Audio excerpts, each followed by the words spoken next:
Адам өзі бақытты болмаған кезде айналаға бақыт бере алмайды. Адамдарға күлкі, қуаныш сыйлай алмайды. Сондықтан бақытты болуыңыз үшін, айналаға нұрыңызды шашуыңыз үшін, қуаныш сыйлауыңыз үшін бірінші өзіңіз бақытты, қуанышты болуыңыз қажет. Сол кезде сіз елге, айналаңызға бақыт пен қуаныш, шаттық сыйлай алатын боласыз.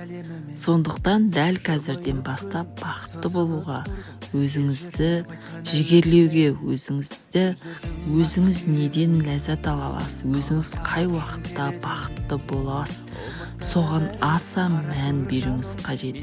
Өзіңізді тек бақытты сәтке, өзіңізді қуаныш, шаттыққа ғана өзіңізді балауыңыз қажет. Сонда ғана сіз айналаңызға бақыт нұрыңызбен шаттығыңызды шашып жүретін боласыз.